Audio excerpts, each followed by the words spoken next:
Ok, então, aonde a gente está, né? A gente viu a solução da equação dependente do tempo e começamos a discutir aplicações da equação de Schrödinger independente do tempo, ou seja,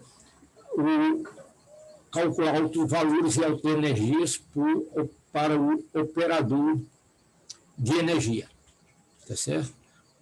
Para situações a priori, situações simples, onde a gente encontrou então um conjunto de autofunções e autoenergias para o poço infinito, por exemplo.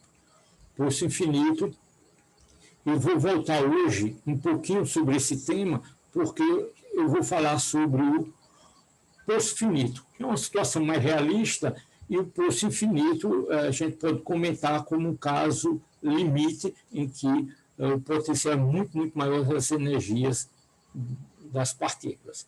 E aí, para aplicações interessantes, é você falar do potencial degrau, barreira, etc. A gente vai comentar sobre isso ainda hoje.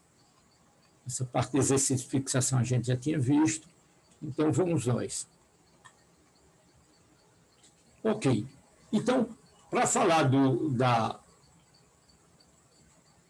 poço finito, então a gente, como tem feito até agora, a gente vai tratar o problema em uma dimensão, não é isso? O potencial U de X, mas um potencial bem simples. Deixa eu começar aqui falando então, desculpe, vou recomeçar minha frase. Então, esse potencial é um potencial que realista seria alguma coisa desse tipo aqui, um potencial, isso aqui, esse eixo é um eixo de energia, eu boto aqui o meu eixo onde eu quiser aqui, por uma questão de simetria, eu posso colocar U em função de X dessa maneira, então você tem uma certa região em que o potencial constante é zero, por exemplo, e aqui você tem um buraco, né? Você vai lá, cava um buraco e tal, e você prende, classicamente, você pode prender uma partícula aqui nesse potencial. Você tem um potencial desse tipo, o que é que acontece classicamente? Então, classicamente, se você tiver uma energia menor do que o V0 aqui, o zero, V0, como queira, então a partícula vai ter energia finita nessa região aqui. Deixa eu fazer logo uma aproximação, não é muito realista, mas matematicamente é bem mais simples você tratar com potencial quadrado, tá certo? Simplifica. Um potencial mais realista, ele é arredondado, e quando você tem nessa região aqui mais central, em que a energia é zero, zero depende, ou ela é constante aqui, zero em relação. Se falar de energia potencial, é sempre uma medida relativa, tá certo? Então, você estudou em Física 1 a energia gravitacional, eu estou aqui no meu apartamento, ou aqui, em relação à mesa, se o meu potencial aqui é zero, eu posso sempre definir o meu zero como sendo o piso, e aí eu tenho uma certa energia potencial. Se o zero for a mesa, o lápis que está em cima da mesa, a energia é zero. Se o meu potencial é o chão, ele tem mgh, essa altura em relação ao chão. Então é sempre uma medida relativa, o que interessa é a variação, depende de como você toma. Então, nessa região aqui, eu estava dizendo, então só tem a energia da partícula, a energia clássica, né? Energia cinética mais energia potencial. Nessa região em que o é zero aqui, você só tem energia cinética. Então, aqui eu vou ter uma composição de energia cinética em potencial, e aqui só tem energia potencial. Então, essa partícula, se não tiver nenhuma dissipação, nem fricção, nem nenhuma força dissipativa viscosa, a partícula vai ficar, se ela tiver uma energia inicial, energia cinética, vira energia potencial, ela fica indo e volta, circulando aqui dentro desse potencial indefinidamente. Você tem uma partícula confinada. Como é que a gente trata esse problema quanticamente? Então, é evidente que a função de onda ela se torna importante para partículas microscópicas. A priori se pode tratar qualquer partícula, mas a função de onda a gente já estimula para uma partícula um pouquinho maior, mesmo que seja uma estrutura molecular complexa, um vírus, etc. O comprimento de onda associado é muito, muito pequeno, então essas propriedades ondulatórias não se manifestam muito. Você tem que ir para partículas muito pequenas para ter uma manifestação quântica desse problema. Então, tratando o pulso como sendo quadrado, matematicamente é bem mais simples, eu obtenho o essencial das informações que eu quero. Então, aqui eu posso, sei lá, meu potencial eu posso colocar entre 0 e A, como a gente fez anteriormente, ou, dependendo da situação, tem livros que vai escrever esse potencial entre menos A sobre 2 e mais A sobre 2. O importante é que a largura do seu potencial tem uma largura A, tá certo? Então, nessa região, o potencial é diferente de 0, aqui é 0. Muito bem. Então, esse é o problema que eu tenho que resolver aqui. Todo mundo reconhece aqui a equação de Schrödinger, independente do tempo. Eu posso repetir aqui para ficar mais claro, para a gente lembrar H cortado sobre 2M. Derivada segunda, eu estou colocando uma derivada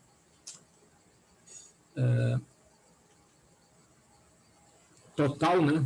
D2 de x2 de psi mais V psi igual a psi. Pronto.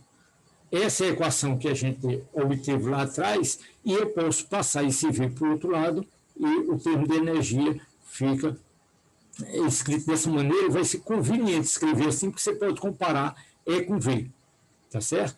Então, dessa maneira, aqui tem um menos, se eu multiplico tudo aqui por menos 1, eu viro aqui, eu fico V menos E, tá certo? E o sinal menos desaparece aqui. Então, o que é que eu tenho? Eu tenho uma derivada segunda de uma função que é igual a alguma coisa que tudo isso aqui é constante, dado um potencial, no nosso caso aqui, nessa região, ele é constante, vamos tratar esse potencial ou aqui ou acá, tá certo? Ou para x menor do que 0, ou para x maior do que 0, ou na região entre 0 e A, tá certo? Então, eu vou ter, nessas regiões, em cada uma dessas regiões, que eu vou chamar 1, 2, 3 daqui a pouco, eu vou ter esse termo constante. Então, eu vou chamar isso aqui um kappa, e a derivada segunda da função é igual à própria função, a menos de uma constante. Isso é fácil de resolver. A solução desse tipo de função então, desse tipo geral aqui, A elevado a kappa x menos mais B elevado a menos kappa x. Isso é uma solução geral, matemática. Se eu derivar isso duas vezes, eu obtenho essa função aqui. Tranquilo? Esse termo aqui, kappa sai uma vez, kappa sai duas vezes, ele fica aqui ao quadrado. Então, kappa. Esse termo aqui é kappa ao quadrado, e kappa seria a raiz disso aqui.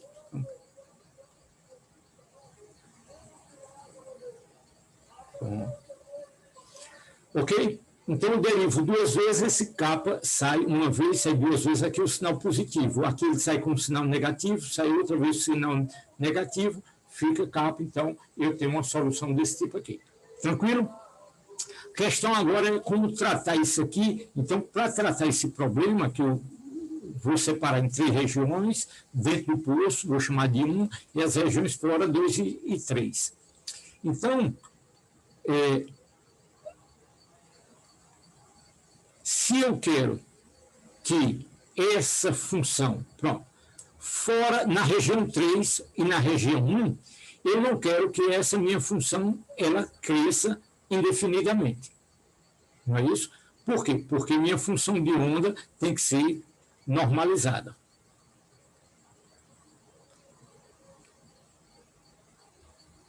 Tá certo? Eu tenho que normalizar para valer a interpretação probabilística. Então, para poder normalizar em todo o espaço, se eu integrar de menos infinito a mais infinito, eu quero que essa integral converja. E essa função aqui, ela diverge para x positivo, essa aqui diverge para x negativo. Então, na região 3, eu vou impor b igual a zero, eu não quero b, e minha solução... desculpa. Eu vou impor a igual a zero, eu não quero que ela divirja em 3, isso aqui diverge, né? X cresce indefinidamente, isso aqui é um exponencial. Professor, boa tarde. Tennyson, vê só, para esse valor de menos v está aí no segundo membro, o sistema de orientação aqui é o contrário, né? Ou seja, ele está crescendo para baixo, não é isso? Veja só, V, eu estou sempre comparando, então vamos voltar aqui. Ó. O meu E, vamos pegar um valor de E aqui, por exemplo, dentro do poço. Então, o meu E aqui é negativo, mas o meu V é muito mais negativo. Então, o E é superior a V, concordas? Então, a diferença de E menos V, isso aqui, esse cara é maior do que esse. Então, está entendendo? Dependendo de onde você vai pegar, você pode. Eu não quero. Eu quero tratar. Vamos pegar outro caso aqui. Pronto. Vou pegar uma situação aqui em que eu quero tratar o caso mais geral. Posso pegar uma energia positiva aqui. É aqui. Tá certo? Então, tem solução. Aqui. Eu não queria fazer isso agora. Mas.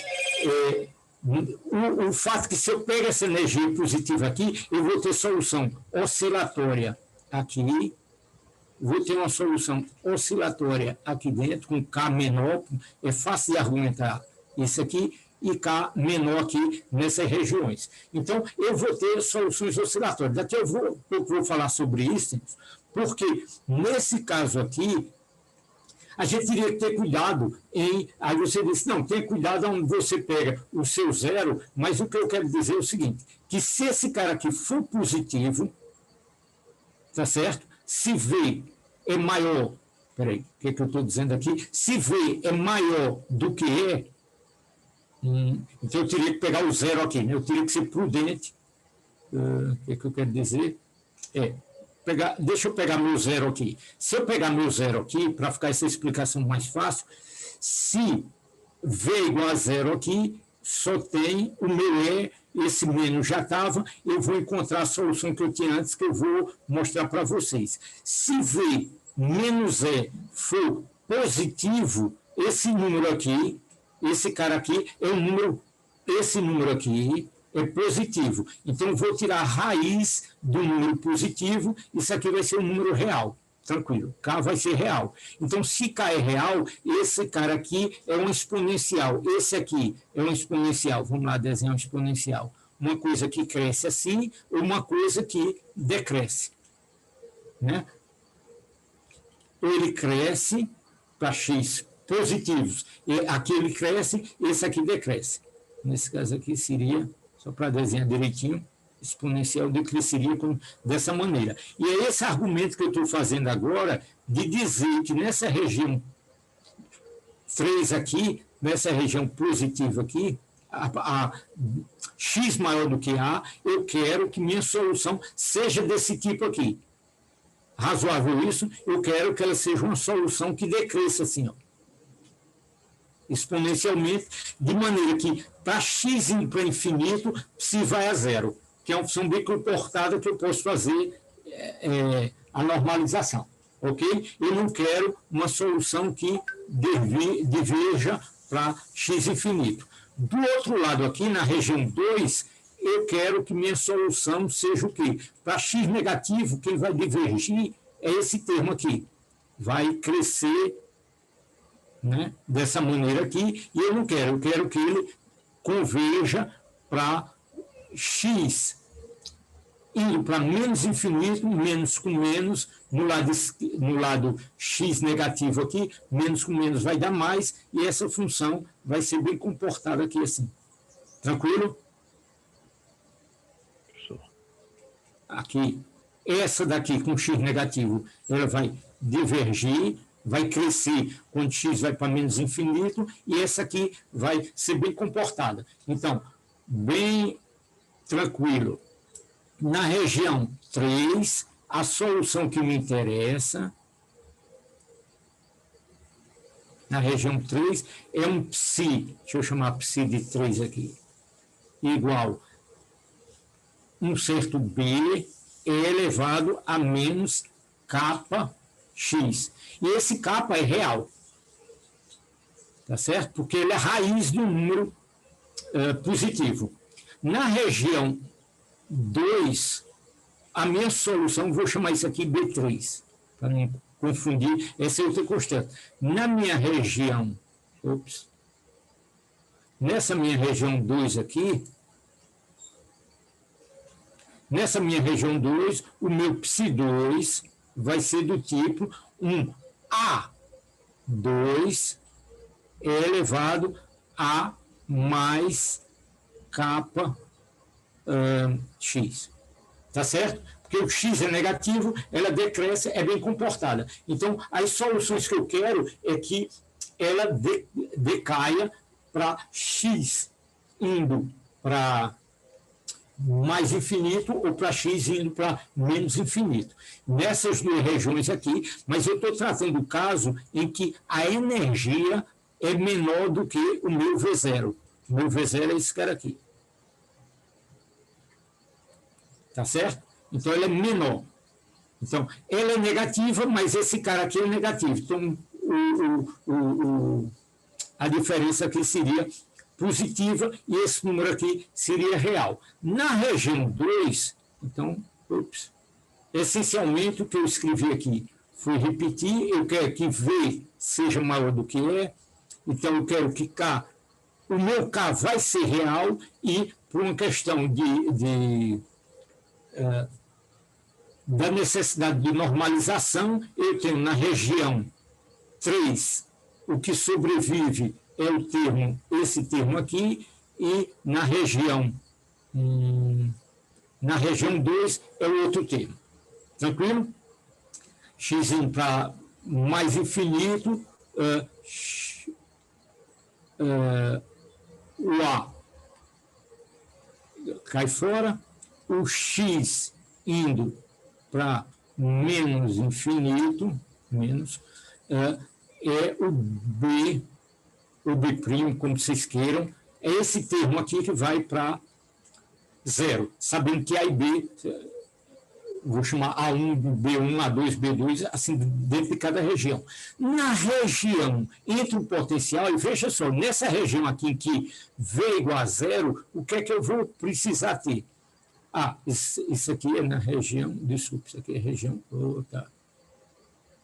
desculpe, vamos corrigir, isso aqui é região 2, então é esse termo aqui que sobrevive. Na região 1, a região 1 é entre os potenciais, então eu quero que fora ele decaia, né? Ele decai aqui menos EKX, é menos KX, então ele decai do lado de cá. E aqui dentro, o que é que eu preciso? O que eu preciso é que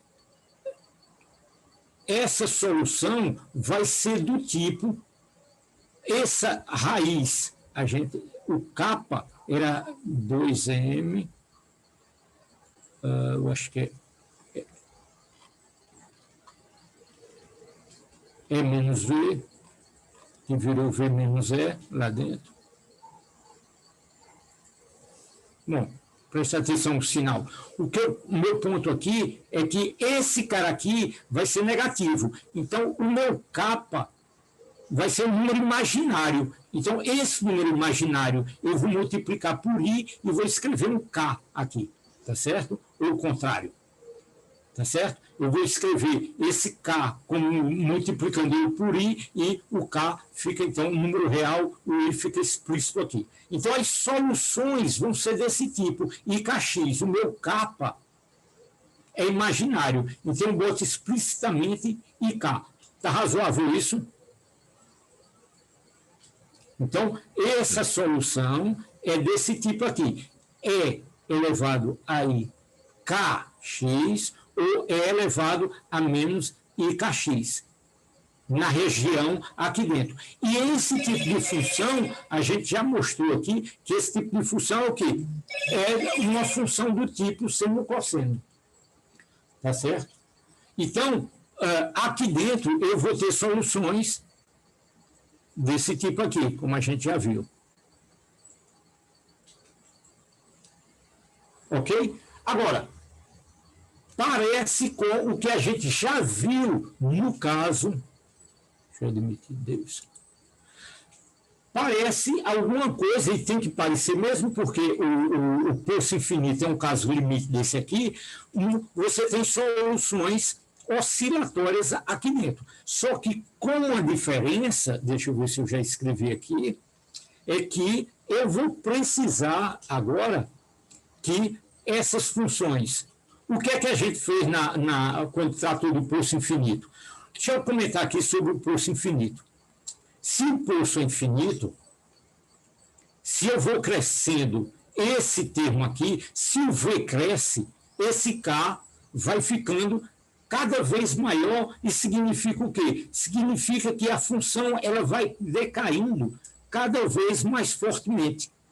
Ela decai, eu aumento meu K, ela vai caindo, e no limite em que V vai para A é muito maior do que esse cara aqui praticamente decai instantaneamente aqui. E no limite que V vai para o infinito, você tem um poço infinito, essa função colapsa, ela morre, ela não existe nessas regiões aqui. Tá certo? Então você cai na situação do poço infinito. Evidentemente, a gente reencontra o resultado anterior. Agora, dentro do poço, na região entre 0 e A, o que é que eu tenho? Eu cheguei aqui com a novidade em relação ao que a gente viu no poço infinito, que eu estou com uma função exponencial. Mas, como vocês sabem, lá usando, olha, cosseno de θ nada mais é do que elevado a iθ mais elevado a i menos θ sobre 2. Seno de θ elevado a iθ menos elevado a menos iθ sobre 2i. Então, essas funções, na verdade, são funções oscilatórias, aqui com um K positivo, um K negativo, tem implicação física. Se o K é positivo, eu adianto aqui, você tem um P positivo, um momento na direção do X crescente. Se o K é negativo, você tem um momento na direção do X decrescente. Muito bem. Então, na verdade, a gente tratou, no caso do poço infinito, a gente tratou com funções senos e cossenos, funções reais, mas, evidentemente, eu posso escrevê-las nessa forma aqui também. Então, no caso do poço infinito, como eu já comentei agora, na região fora, aqui, eu espero ter convencido vocês que o decaimento, quanto maior for o meu potencial, mais o kappa vai cair aqui no limite em que esse V é muito maior do que as energias que eu estou tratando aqui, e nessa região, essas regiões vão ficar proibidas, como a gente já tinha discutido qualitativamente aqui, anteriormente, né? Então, nessa região aqui, dentro do poço, nós encontramos as mesmas soluções, né? Só que agora com a motivação mais clara, que você tem a mesma solução geral, soluções desse tipo aqui, só que com esse termo aqui negativo, você tem um kappa imaginário que a gente escreve como sendo IK, e você tem soluções desse tipo, que nada mais é do que combinações. Eu posso escrever isso aqui também como sendo elevado i kx, como sendo combinações de cosseno de kx mais i seno de kx. Tranquilo? Então, são formas de escrever, só que aqui eu tenho parte real e parte imaginária, e se eu pegar só a parte real, que me interessa, nessa situação, dentro do poço, eu tenho soluções desse tipo aqui. Razoável tudo isso? E a gente viu que, usando soluções desse tipo, a gente encontra que, pela condição limite em que a função está confinada aqui dentro, no caso do pulso infinito, ela vira zero nas extremidades x igual a zero e x igual a zero, eu elimino o termo em cosseno, tá certo? Porque cosseno de zero é igual a 1, então eu tenho que eliminar o A, e sobra o termo com o seno, que no limite em que x igual a A, vai me dar todas as funções vão ser do tipo múltiplo de π, né? Então, eu vou ter que, o meu K vai ter que ser múltiplo de π, então Kx vai ser do tipo NP. Ok, isso a gente já obteve na aula passada, e aqui eu tiro as expressões da energia, como as energias, repetindo mais uma vez, está relacionado com a expressão P2 sobre 2M, eu tiro as energias, o P está relacionado com K, P está relacionado com K a menos a constante de Planck, e eu obtenho, então, essas expressões. Tudo isso aqui é constante, N2. Então, as energias N cresce com um quadrado associado a cada uma dessas funções psi. Repetindo aqui. Nessa região aqui, se o pulso é finito, se a gente volta agora para o nosso pulso finito, então, minha função, ela é finita aqui dentro, na região 2, ela é finita nessa região 1, e eu queria usar um argumento aqui qualitativo para chegar na quantização da energia. Aqui nós, no pulso infinito, a gente chegou na quantização da energia, fácil, né? Porque vem dessa condição que a função tem que se anular em A, então ela leva a essa quantização, aparece o N, que na energia só certos valores existem aqui. É uma restrição que você põe nos valores das funções nesses limites. Aqui, a minha restrição é mais sutil, mas a gente pode entender perfeitamente. Imagina o seguinte, que se você calculou as funções aqui fora, então você tem um capa aqui, veja só, aqui você tem uma solução, deixa eu botar outra cor aqui, você tem uma solução, deixa eu desenhar em outra posição, não, nessa posição, deixa eu desenhar aqui fora para não sujar muito meu desenho. Esse aqui é x igual a zero, x igual a A. Tá certo? Minha função aqui dentro, vamos pegar esse caso aqui, ó, n igual a 1. Tá certo? Aí ela vai ter uma derivada aqui, não é isso? Essa função tem uma derivada aqui. Ora, eu tenho que casar essa derivada com a minha função que está decaindo aqui. Então, se essa função está decaindo lentamente aqui, a derivada dessa função aqui é diferente dessa outra aqui. Ela está decaindo aqui lentamente. Essa derivada aqui não coincide com a derivada da função no interior. Vou conseguir traçar? Vou conseguir não. Então, vocês estão vendo que aqui eu tenho a derivada dessa função é diferente dessa aqui. Ora, eu posso ter o caso contrário. Eu tenho a mesma, vou redesenhar aqui, eu tenho a mesma curvatura. Então, a derivada tem uma derivada aqui, mas as funções fora, elas podem decair muito rápido. Ops, olha a derivada dela aqui, quanto é? Essa outra aqui, se eu conseguir desenhar. Ó, a derivada dela está aqui, a derivada dessa aqui está aqui, e a derivada dessa no interior não coincide. Então, no caso aqui, essa derivada dessa função aqui é maior do que dessa aqui. Esse caso aqui, a externa é maior do que a interna. Tudo isso é qualitativo, mas vocês concordam que vai ter só uma condição para a minha função de onda, onde isso aqui vai estar bonitinho, casado bonitinho, match.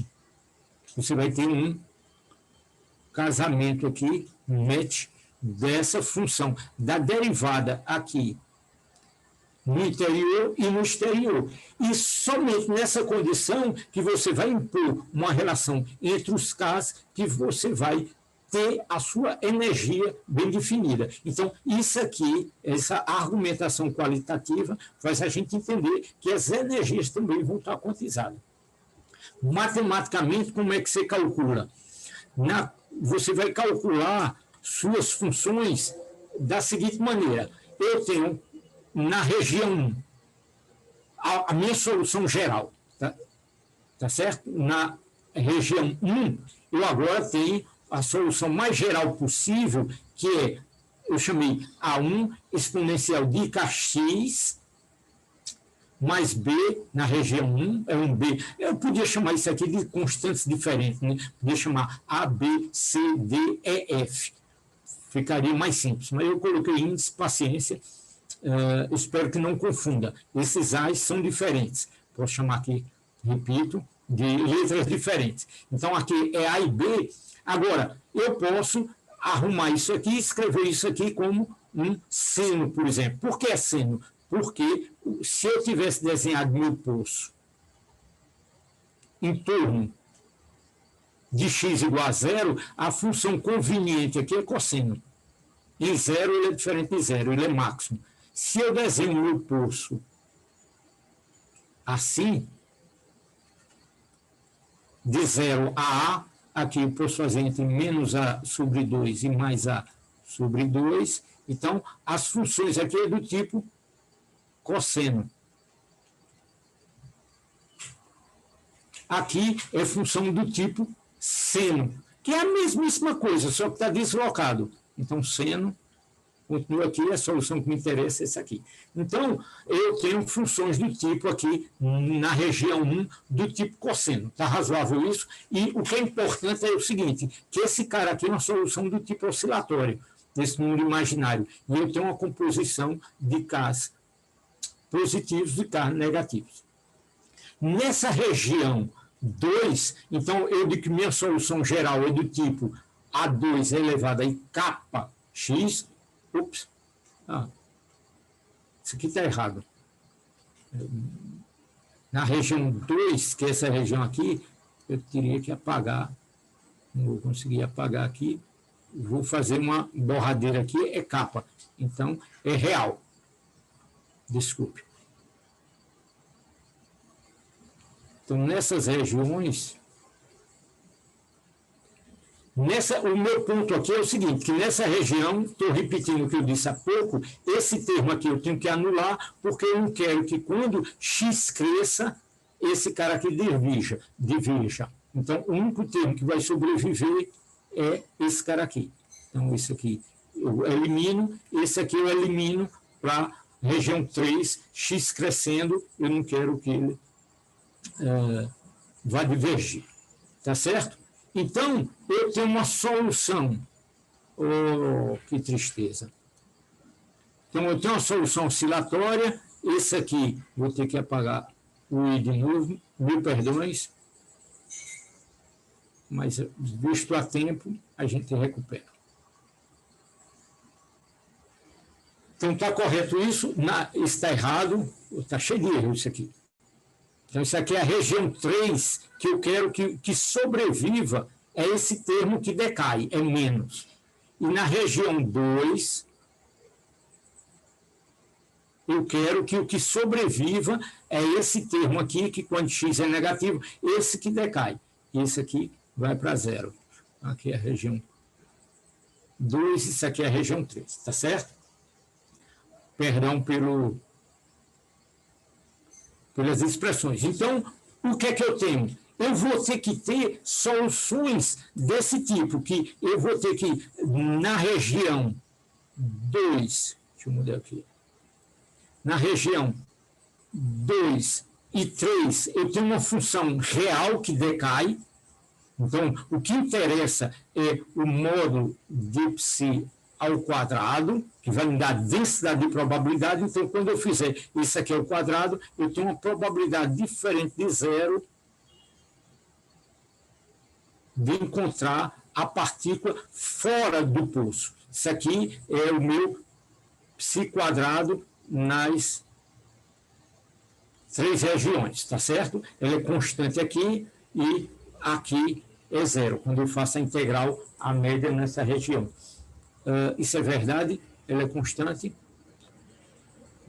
Não, é uma função estacionária. Então, ela, desculpe, essa função...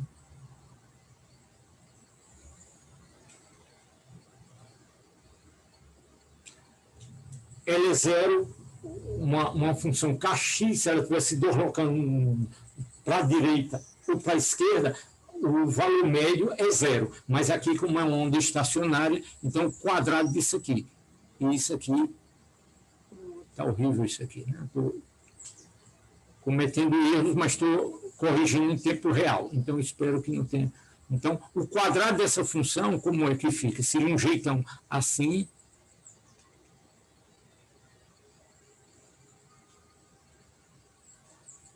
Eu desenho esse direito para o zero seria aqui. No quadrado dessa função, uma coisa assim, ela vem, eu dobro, então aqui, aqui. Então, o quadrado, 1, 2, 3, 4, 5, 6, 7 picos, 8 picos. 1, 2, 3, 4, 5, 6, 7, 8 picos e decai aqui, tá certo? Então, todo mundo aqui ao quadrado.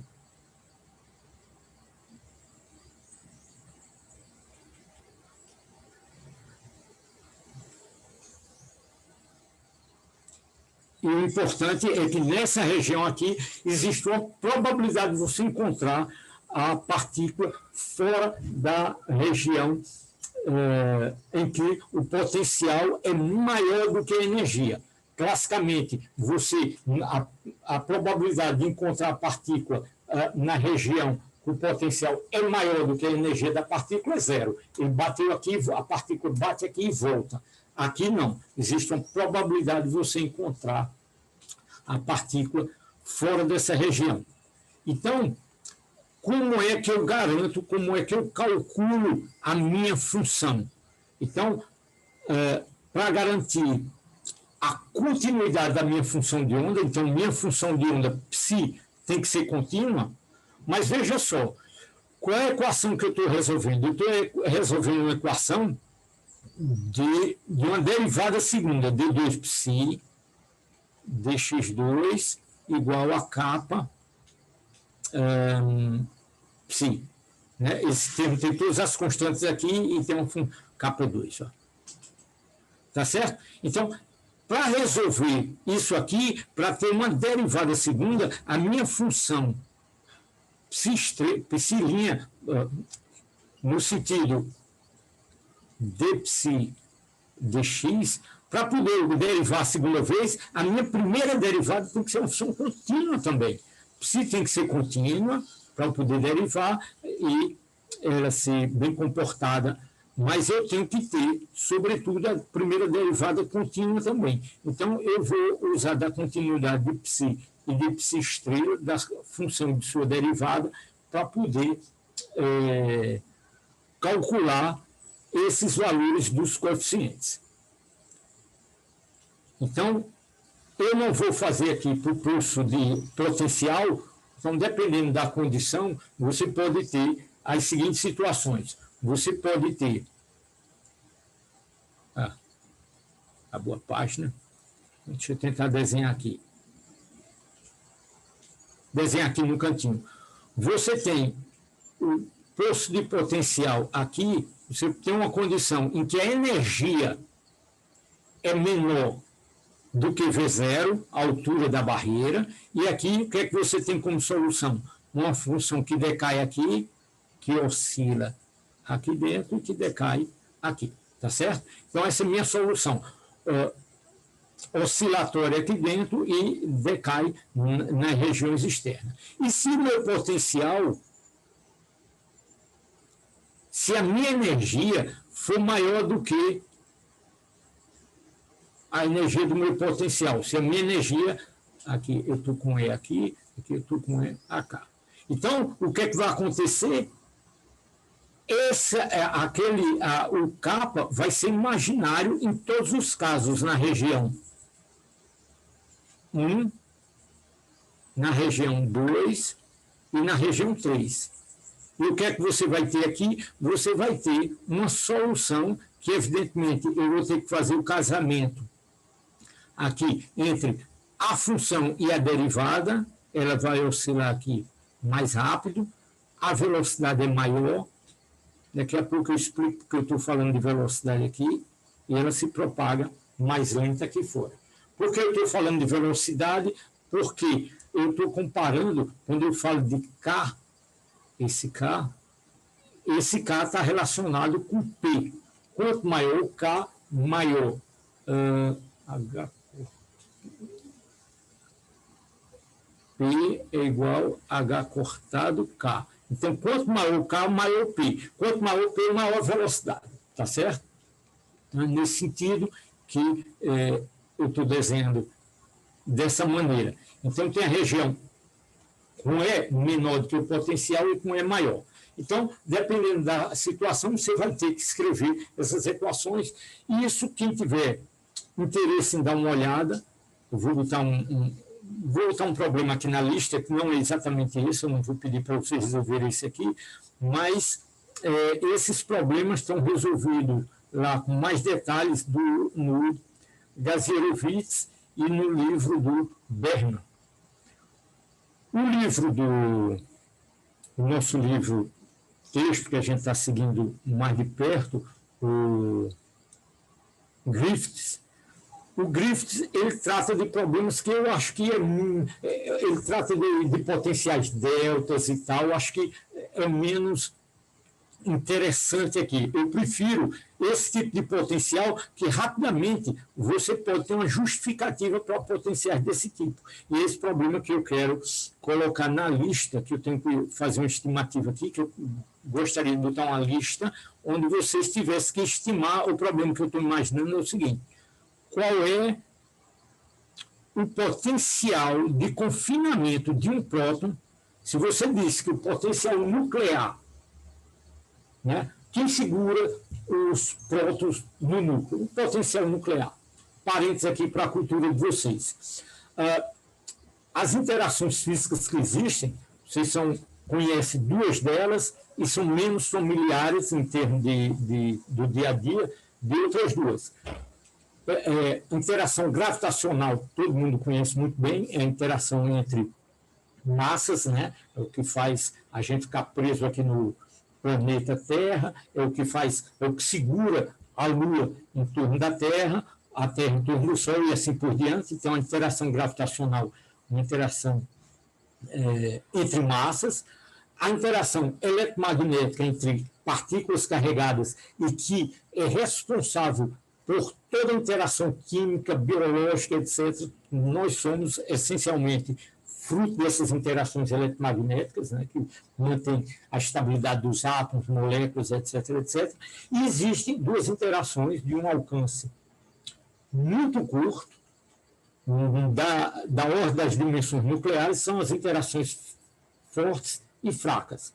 E ela que dá o confinamento, a estabilidade do núcleo. Como é que você bota um bocado de carga positiva junto, num potencial de curtíssimo alcance. Então, se você modeliza esse potencial por um poço, né, você tem uma partícula com energia extremamente energética aqui, mas está confinada nesse poço, a questão é, dada a massa do próton, dadas as dimensões, eu vou dar a ordem de grandeza do A, quem me diz aí qual a ordem de grandeza desse A, do poço, que as dimensões do núcleo atômico, alguém tem uma ordem de grandeza disso aí, não? As dimensões do átomo, que são o átomo de hidrogênio, é o quê? Qual a dimensão típica? O estado fundamental do átomo de hidrogênio, do átomo de Bohr, que conhecido quando você faz as contas, é da ordem de meio angstrom. Então, angstrom é uma fração é um décimo de nanômetro, então qualquer estrutura atômica molecular... 10 a menos 10, por aí. 10 a menos 9, né? 10 nanômetro. Então, tanto é que se fala tanto em nanotecnologia e tal, porque cai na escala atômica. Muito bem. Então, 10 a menos 9 são as dimensões dos nossos átomos, moléculas e tal. Os núcleos estão confinados em dimensões que são 4, 5 ordens de grandeza menor. 5 ordens de grandeza. 10 a menos 15 ou 10 a menos 6, se você fala de nanômetro. Então, 10 a menos 15 são as dimensões típicas do núcleo. Né? Lá a experiência, no início do curso, não sei se eu falei disso, acho que eu não insisti muito na experiência de espalhamento de Rutherford, ele estima, então, as dimensões nucleares. Então, você usando um modelinho simples desse de um posto de potencial, sabendo que essas dimensões são da ordem de 10 a menos 15, por aí, qual é as energias que confinam o núcleo. Então, você pode fazer uma estimativa desse tipo aí para ter uma ideia desse potencial nuclear. Ok. Ou, dadas as energias nucleares que eu sei medir por espalhamento, quais são as dimensões de confinamento. Podia colocar a questão inversa. Mas tudo que eu quero é colocar de uma maneira ou de outra, é dizer que você tratar, é uma boa aproximação você tratar esse potencial como um tipo de um poço quadrado. Muito bem. Outro problema interessante que a gente pode tratar aqui é o problema da barreira de potencial. Aí, já que eu estou falando na lista de exercício, então eu vou pedir para vocês estimarem esse potencial, tenho que fazer as continhas primeiro para ver se é simples. Se não, outro probleminha que eu queria tratar com vocês é o seguinte: pensa um potencial desse tipo, não um poço, mas uma barreirinha. Eu venho com uma partícula que tem energia E aqui, o que acontece com ela classicamente? Ela vem, bate aqui e volta, não é isso? Ela chega aqui, bate aqui e volta. Você nunca vai encontrar partícula desse lado de cá. Então, classicamente, esse é o problema. Essa barreira existindo aqui, uma barreira de potencial, por exemplo, se a partícula tem energia menor do que o V0 aqui, ela vai ser sempre refletida. Se ela tem energia superior, ela vem com uma certa velocidade aqui, perde um pouco de energia, mas continua nessa região aqui. A energia cinética diminui para dar sempre energia a energia mecânica total constante. Então, perde em cinética e ganha em potencial. Muito bem. Então, meu problema aqui é o seguinte: o problema que a gente quer tratar, eu desenho aqui um potencial mais realista, que depois a gente pode idealizar matematicamente. A gente vai fazer, um potencialzinho, uma seção aqui quadrada, mas a questão é, se eu tenho energia menor do que V0 aqui, o que é que eu tenho? Eu tenho uma função de onda associada à minha partícula incidente, eu tenho uma função de onda associada à partícula refletida, e nessa região a probabilidade de encontrar a partícula não é nula. Aqui, se eu tenho energia maior, então esse problema, eu tenho uma partícula que se propaga aqui, ela passa, tá certo? Repito, vai ter uma função de onda diferente quando ela passar por essa região, por exemplo, em x igual a 0 aqui, tá certo? Então, esse problema a gente pode discutir um pouco, mas depois eu vou querer que vocês considerem a seguinte situação: eu tenho uma barreira de potencial aqui. Se eu tiver energia maior, ela modifica aqui e depois volta ao normal, então não tem problema nenhum. Mas se ela vier com energia menor do que V0 aqui, então existe eu tenho minha função de onda associada à minha partícula incidente, ela chegou aqui, decaiu. Se essa largura aqui não for muito grande, existe ainda uma probabilidade de que ela saia. O K aqui é igual ao K aqui, porque o potencial é o mesmo nessa região e nessa região. Então, ela decai aqui e sai do outro lado. Então, eu vou ter uma probabilidade de encontrar a minha partícula do lado de cá. E isso tem muita aplicação. Esse efeito chamado de tunelamento, então, tem aplicações acho que em alguns laboratórios, eu não sei se o nosso, a gente tem um microscópio de força atômica, não sei se ele funciona no princípio, como é que ele...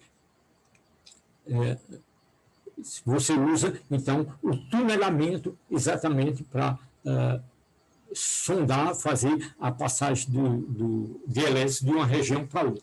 Então, o efeito de tunelamento, você vai numa loja de eletrônica no centro da cidade e compra um diodo de efeito túnel. Então, essas coisas têm implicações reais na vida da gente. Então, muito bem. Então, repetindo aqui, classicamente, eu tenho uma partícula que chega aqui com energia V0, com energia cinética nessa região aqui, se V. Se o potencial é zero aqui, ele só tem energia cinética, tem uma certa velocidade aqui. Quando ele entra nessa região, a velocidade aqui ela é menor e esse é o problema clássico bem conhecido, né? Se você quiser uma coisa mais familiar, é uma coisa do tipo, sei lá, uma rampa, você tem uma bolinha, ela vai subindo a rampa aqui, se ela não tiver energia suficiente, ela vem até uma certa altura e volta. Se ela tiver energia cinética suficiente para chegar aqui no platô, ela vai, uma parte da energia cinética inicial aqui vira energia potencial, e se for ainda superior, ela tem uma velocidade aqui, que é evidentemente menor do que essa lá, porque ganhou energia potencial, mas ela continua aqui. Então, esse é o problema clássico. O problema quântico é, então, eu resolver a equação, né, nessa região aqui, a nossa equação aqui, D2 psi dx2, o meu kappa quadrado psi, onde o kappa é dado por essa expressão aqui. Tá certo? E se a energia é menor, esse número... Desculpe, se a energia é maior do que V, isso aqui, esse número fica imaginário quando eu calcular a raiz desse cara aqui, então vou ter um número imaginário e minhas soluções vão ser oscilatórias, tá certo? Então, no caso particular em que, bom, isso aqui é eu vou desenhar mais uma vez aqui o meu potencial e vou considerar essa condição em que a minha energia é maior do que o meu V0 da minha barreira de potencial.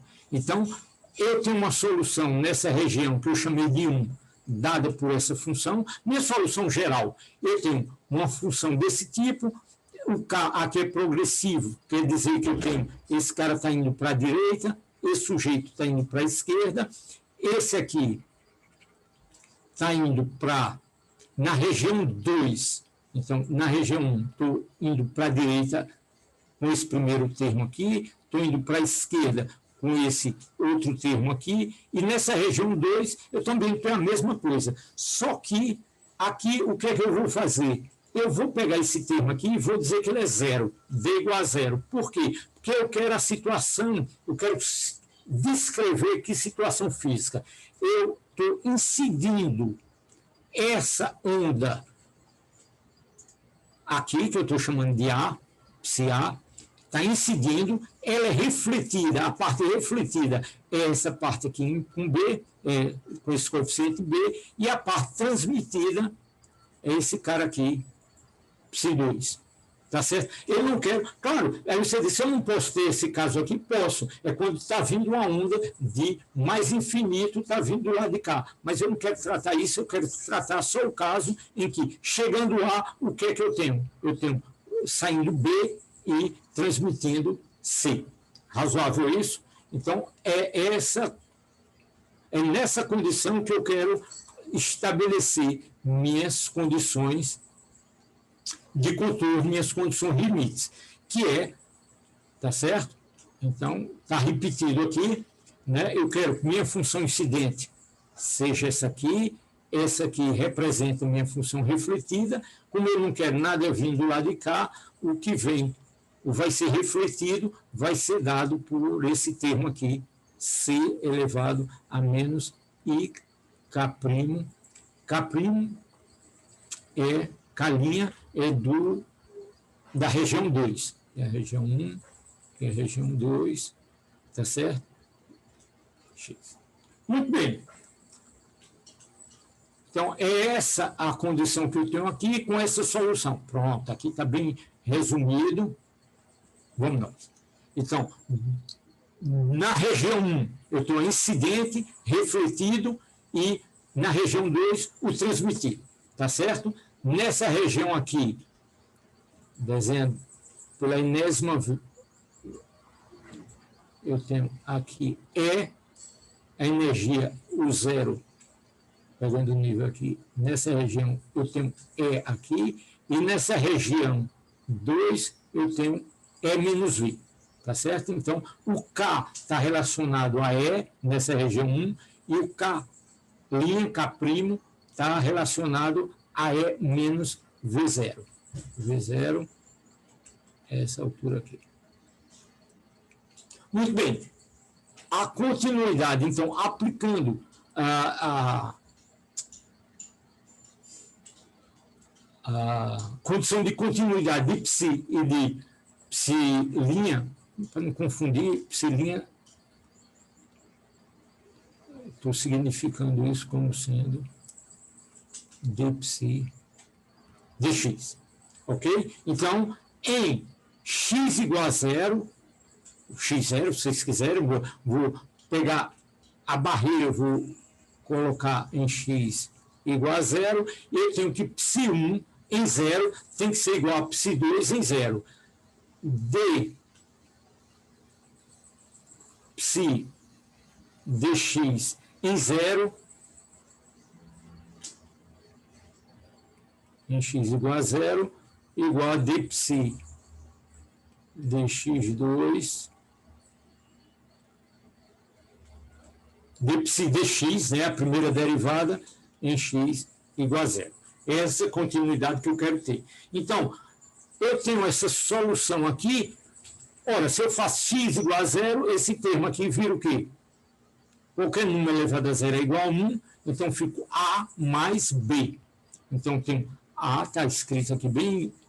Então, se eu comparo psi em x igual a zero na região 1 com psi de x igual a zero, psi na região 2, psi1 e psi2 em x igual a zero, eu tenho do lado esquerdo, eu tenho que A elevado a zero mais B elevado a zero, E elevado a zero, igual a C elevado a zero. Ou seja, A mais B igual a C. Eu tenho uma condição bem simples para minhas amplitudes da minha função de onda.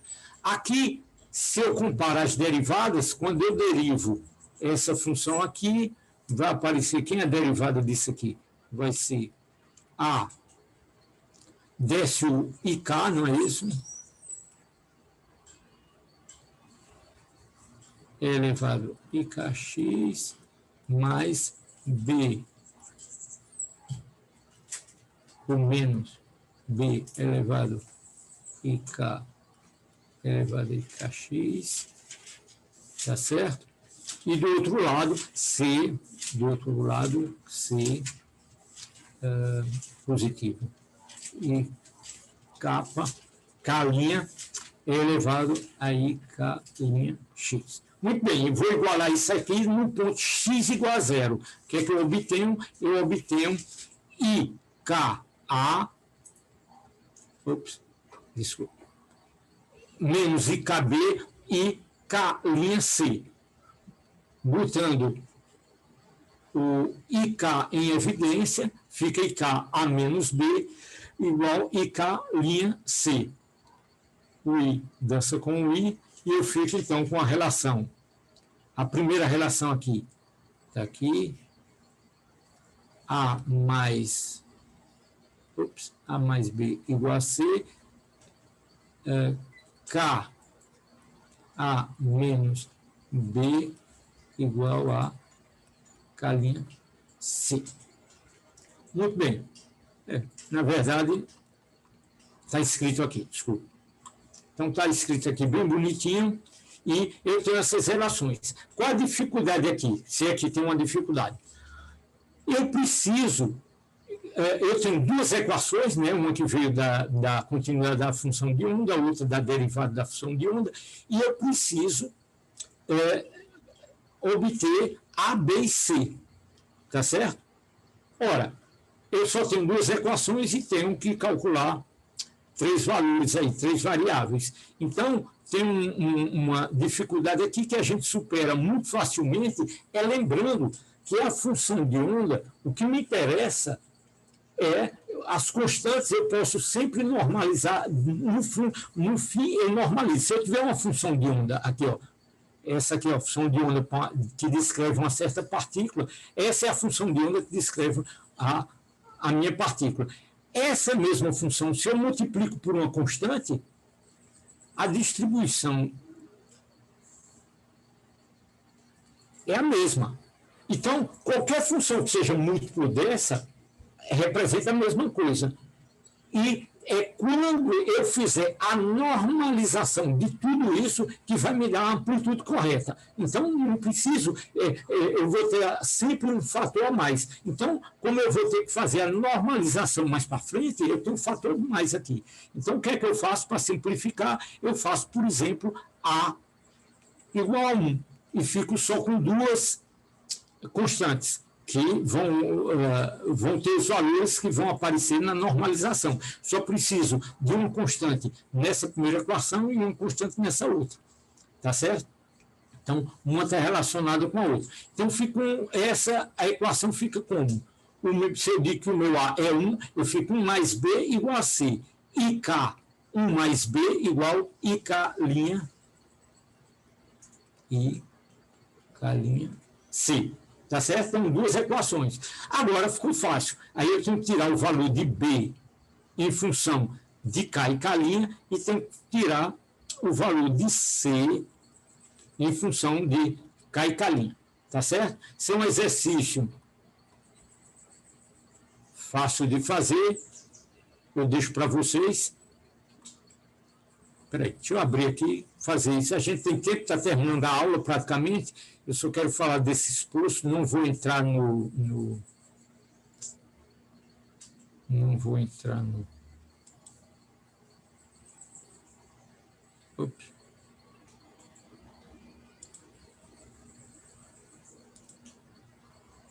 O que é que eu estou fazendo? Para não perder tudo. Eu quero simplesmente adicionar uma página. Clique lá embaixo, professor, onde tem 18. Já botou, pronto. Já colocou, pronto. Então, deixa eu ver o que é que eu tinha antes.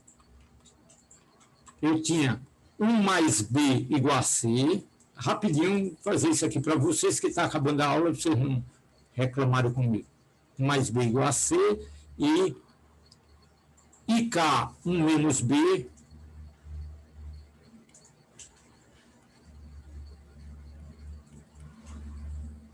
igual a IK linha C. É isso? Então, pronto. Aí eu tenho que escrever. Ora, se eu tenho aqui C e tenho C aqui, qual é o truque eu fico? Eu vou repetir isso aqui. 1 mais B igual a C. É um truque realmente... É só truque matemático. IK... Aliás, esse dança com esse I. Precisa nem mais escrever esse cara aí. Fica K sobre K', 1 menos B igual a C. Então, eu posso escrever que K 1 menos B é igual a K', 1 mais B.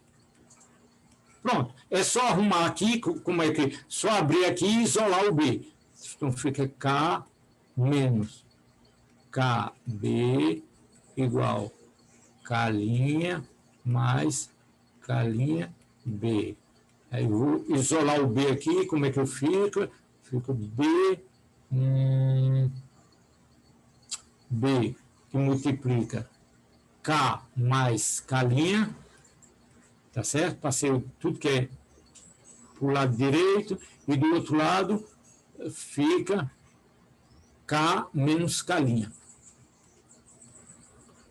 Pronto, está resolvido aqui para B.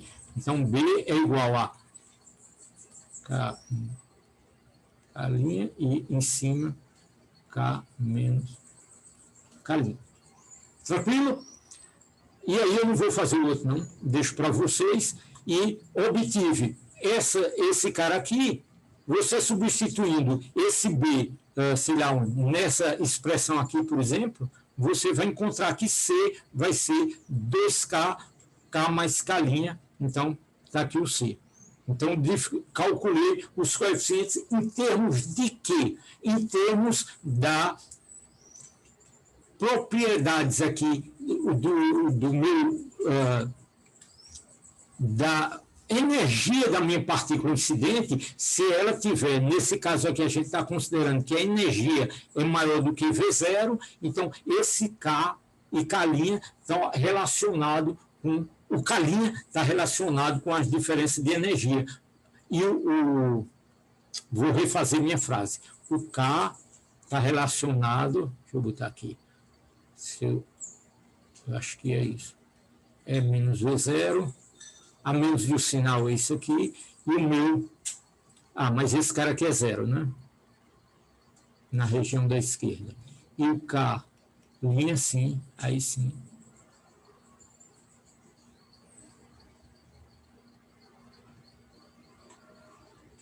Prontinho. Tá certo?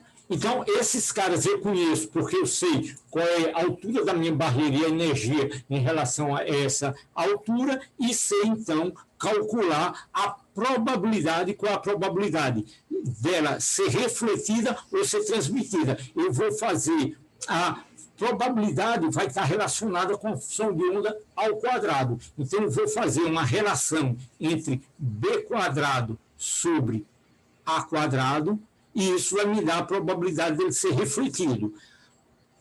Calcular C² sobre A² me dá a probabilidade, ou seja, B² em relação a A² me dá a probabilidade de reflexão. C² sobre A² me dá a probabilidade de ser transmitido. Então, isso aqui, se as probabilidades funcionam, a partícula ou ela é refletida ou ela é transmitida. Isso aqui deve ser igual a 1. Então, vocês verificam esse tipo de coisa, e aí, dado a altura da minha barreira, dada a velocidade da partícula, por exemplo, né, se ela vinha da região que não tem potencial, dada a velocidade, eu tenho energia cinética, essencialmente energia cinética. Então, eu sei qual a probabilidade dessa partícula ser. Quanto da partícula, cada vez que eu lançar uma partícula nessa barreira, qual a probabilidade dela voltar, qual a probabilidade dela ser transmitida. E aí o probleminha que eu vou pedir para vocês considerarem, né? Pronto. Então, isso me dá a probabilidade se a energia for maior do que V0, e se for menor, a energia menor, a partícula, ela é 100% refletida, mas existe, então, uma probabilidade que ela entre um pouquinho nessa região. E aí você pensar o quê? E se eu cortar essa barreira aqui, enquanto a minha função de onda não decrescer muito? Então, se eu fizer isso, eu vou ter, então, uma possibilidade de que a partícula saia do outro lado. Então, você chegou aqui com existe uma probabilidade que ela seja refletida e uma probabilidade que ela seja transmitida. E, repito, já comentei um pouquinho antes, esse fenômeno é chamado, então, de tunelamento. Existe uma probabilidade finita de encontrar a partícula em uma região classicamente proibida, e ele ter ultrapassado essa região de barreira finita. Ok? Razoável isso? Então, repito, vou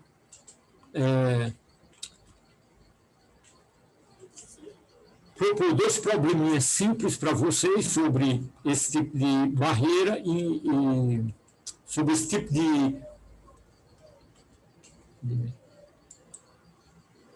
de propagação nesses problemas de potenciais simples quadrados desse tipo, e deixa eu resumir aqui o que a gente está fazendo até agora, né? O que a gente fez foi o seguinte, para fechar, o que a gente está fazendo nessas duas últimas aulas,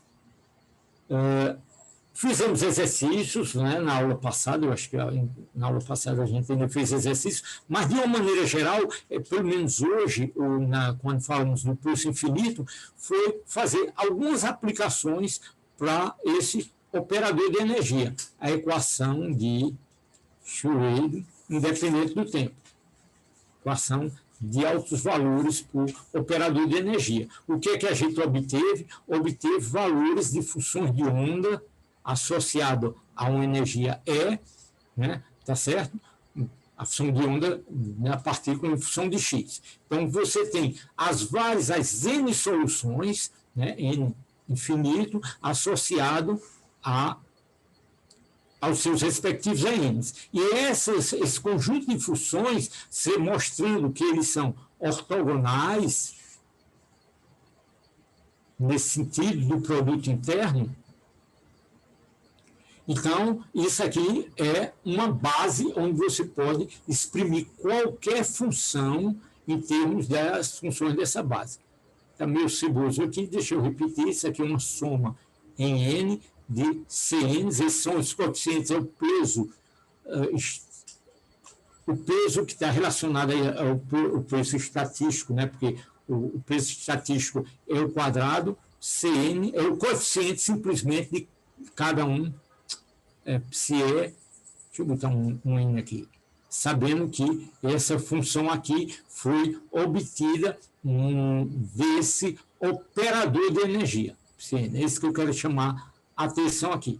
E reafirmar mais uma vez que esse Cn, o modo de psi ao quadrado, me dá a probabilidade de, quando você fizer a medida, encontrar a partícula em Cn. Como é que eu obtenho esses caras aqui? É só projetar essa função em cada um deles, dado por essa relação aqui. Tá certo? Isso aqui é a projeção dessa função em cada um desses psi. Para cada um você obtém o Cn particular. Da mesma maneira que, classicamente, eu posso pegar um vetor e projetar em diversas bases, né? Aqui você tem conjuntos de funções ortonormais. Esse conjunto aqui foi que eu consegui, está relacionado ao operador de energia, mas eu posso ter, então, uma base relacionada, por exemplo, aos meus operadores de momento, tá certo? Então, se eu tiver esse operador de momento, né, nem sempre eu vou poder calcular isso aí, não é trivial, mas uma partícula livre em certas condições, por exemplo, uma partícula em um anel, podia ter resolver esse problema aqui. É interessante que ele se assemelha muito à partícula livre, com a degenerescência em P, muito equivalente, mas o importante aqui é eu chamar a atenção que, se você tiver uma equação de altos valores desse tipo, você vai encontrar um conjunto psi de funções associado a esse operador P, tá certo? Associado cada um a um certo Pn, tá certo? Então, aqui você vai ter uma nova base e qualquer função pode ser expressa em termos dessa base. Então, você vai ter, eu chamei de C aqui, mas chamei aqui de um C'. Eu podia chamar outra letra aqui, os ANs, por exemplo. AN, para chamar uma letra diferente. Então, esses ANs são os coeficientes dessa expansão nessa nova base, tá certo?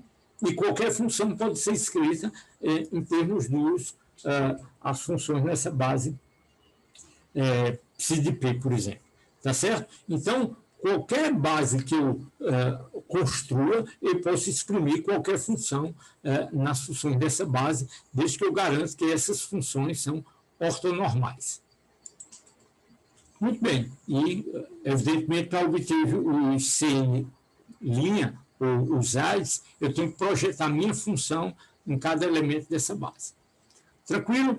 Pronto. Então, o que é que a gente fez hoje aqui? Resolveu em parte, né? Não resolvi todos os detalhes, mas indiquei para vocês que no poço finito ele contém todos os elementos que, quando eu olhar esse V muito maior do que os valores de energia, eu obtenho os resultados que a gente obteve antes do poço infinito. Eu tenho soluções, se a energia for menor do que V0 aqui, eu tenho soluções oscilatórias aqui dentro e decai aqui fora, e tenho soluções com diferentes escalas se a energia for maior. Então, falando do potencial degrau aqui, a probabilidade de você também ter uma função que vem aqui, mas a probabilidade é finita de encontrar ela nessa região inicial aqui, e se a energia for maior, você tem, então, uma probabilidade de reflexão e transmissão, e a gente calculou isso aí.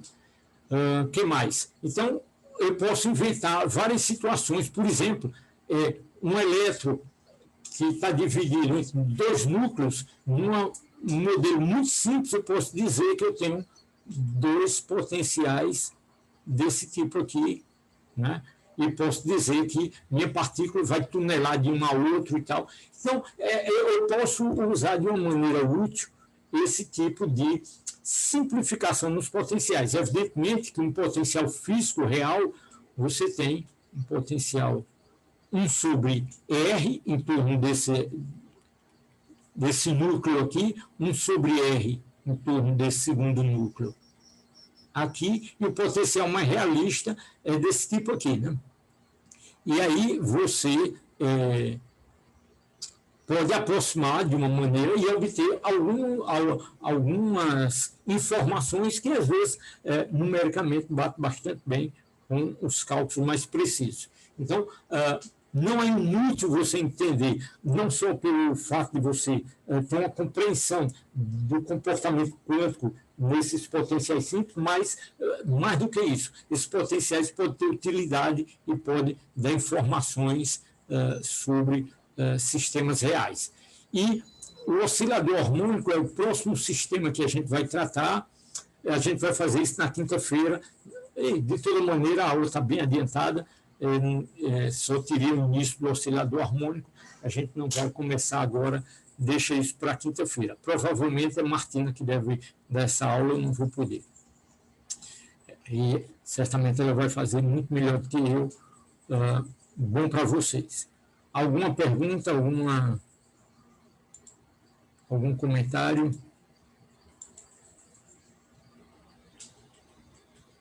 Tranquilo, professor. Certo.